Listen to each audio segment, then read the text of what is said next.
இந்த பாருமா, அவன் மனசுல ஆழ பதிஞ்சிருக்கிறது தான் ஒரு அனாதைங்கிறதுதான். அவனுக்குன்னு எந்தவித ஆசாபாசமும் கிடையாது. உன் கழுத்துல 3 முடிச்சு போட்டது கூட ஆசையினால இல்ல தாயி, அவசரத்தினால. ராசாத்தி, நான் உங்ககிட்ட படிப்பிச்சு கேட்கிறேம்மா. அவனை இன்னைக்கு பல பேர் மனசுலையும் படியிலையும் சுமக்கலாம். ஆனா கடைசி வரைக்கும் முந்தானியில சுமக்க வேண்டிய பொறுப்பு உன்னதுதாம்மா. அவனை கைவிட்டாத தாயி, அவனை கைவிட்டாதம்மா.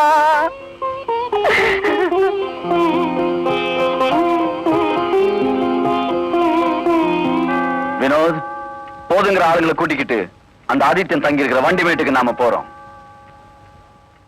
அவன் எப்படி மாடுக்கு 4 காலை கட்டி லாடம் அடிக்கிறானோ, அதே மாதிரி அவன் கையை காலை கட்டி அவனை அடின்னு அடிச்சு போட போறோம். அவன் அணுவா சித்திரவதையாகி சாகிறத பார்த்தா தான் என் ஆத்திரம் அடங்கும். Okay daddy, கிளம்புங்கடா.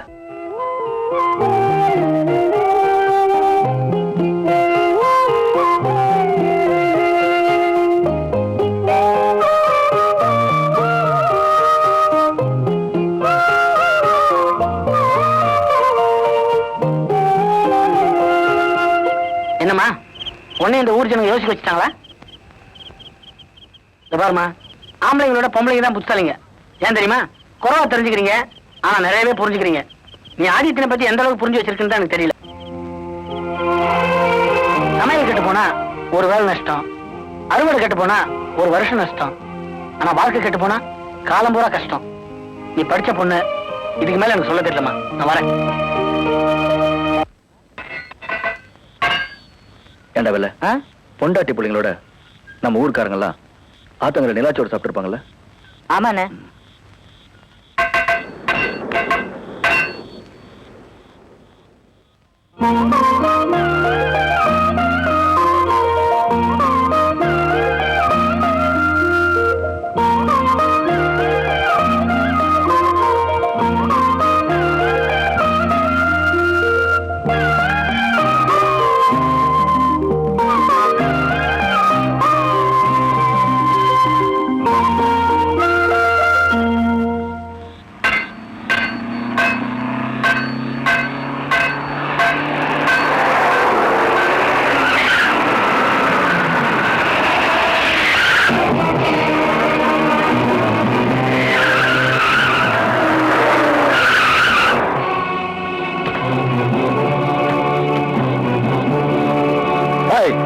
அவனை மாட்டை கட்டுற மாதிரி கட்டி போடுங்கடா.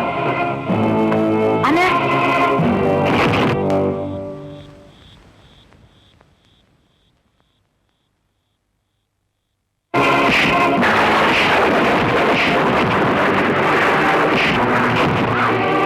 மாட்டுக்கு லாட அடிக்கிற உனக்கே இவ்வளவு திமிர் இருந்தா, மாட்டுத்தோலை உரிச்சு வைக்கிற எனக்கு எவ்வளவு திமிர் இருக்கும்?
வாடா.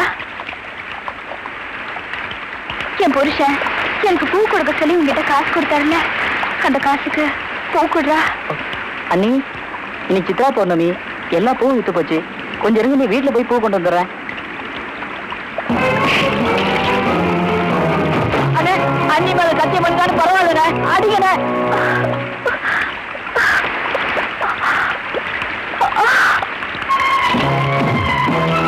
அண்ணே, அடிக்கண்ணே. விடுடா, விடுடா.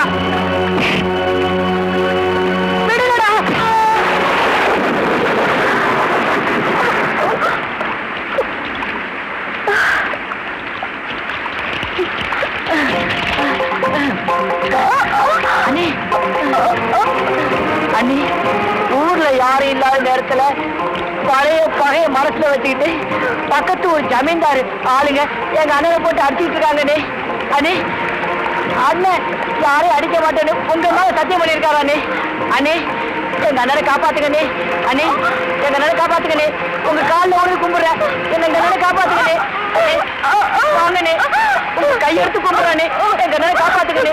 அண்ணே, இப்ப பழைய அண்ணி இல்லடா, மாறிட்டேன்டா. எனக்கு அவரை பார்க்கணும் போல இருக்குடா. என்னை கூட்டிட்டு போடா.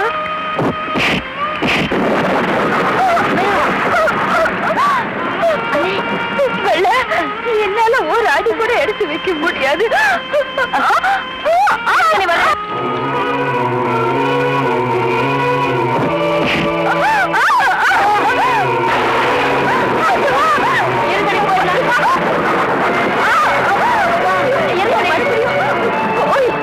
போடா.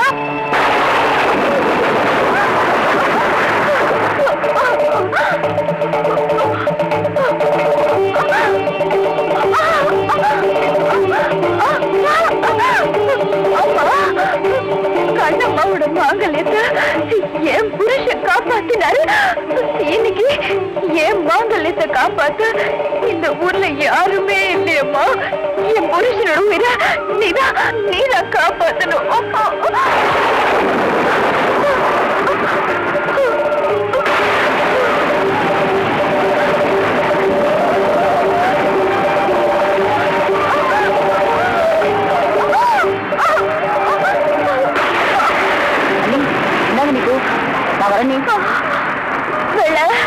அண்ணே, நீ ஓடி போய் உங்க அண்ணன் கிட்ட உங்க எல்லாரையும் அடிச்சு போட்டுட்டு இந்த பூவை என் தலையில வைக்க சொல்லுடா. அண்ணே, அவரு கட்டின தாலிய அம்மன் கழுத்துல போட்டிருக்கேன். அவரை மறுபடியும் வந்து இது என் கழுத்துல கட்ட சொல்லுடா.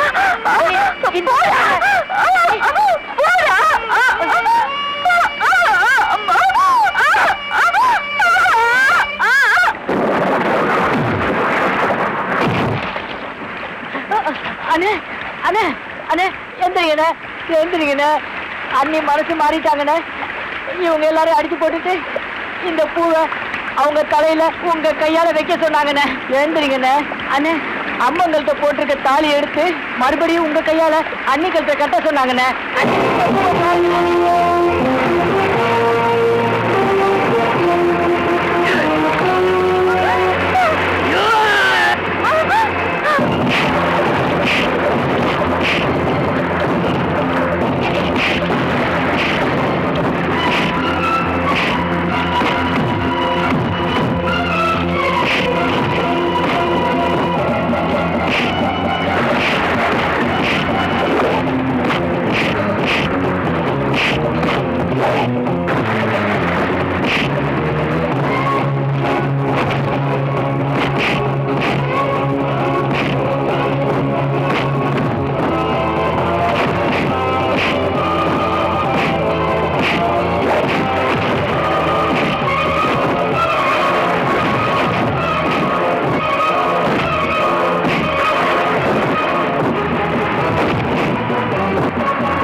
மன்னிச்சிருங்க.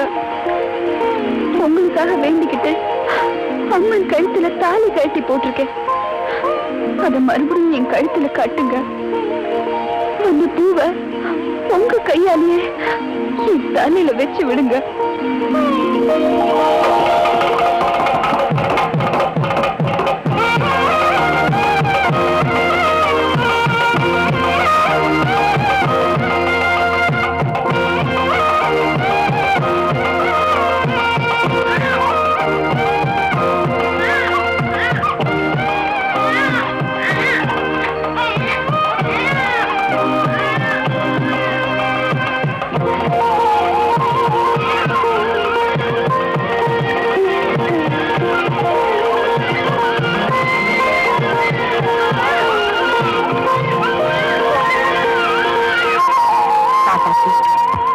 ஆதித்யா, உங்க ரெண்டு பேருடைய தங்கமான மனசுக்கு ஆத்தா உங்களுக்கு எந்த விதமான குறையும் வைக்கல பாத்தியா? ஏதோ ஆண்டவன் புண்ணியத்துல இந்த குழந்தை பிறந்த நேரம் நீங்க ரெண்டு பேரும் ஒன்னா சேர்ந்துட்டீங்க. இத பாக்கும்போது எங்களுக்கெல்லாம் எவ்வளவு சந்தோஷமா இருக்கு தெரியுமா? யோ வேதாச்சலம், நீ தாத்தாவாயிட்டியா? பெரியவங்க சும்மா சொன்னாங்க, ரெண்டு மனசு ஒண்ணு சேர்ந்துட்டா புளிய இலையில கூட குடும்பம் நடத்தலான்னு. அப்ப வேப்ப இலையில உனக்கு மந்திரிக்கலாம்.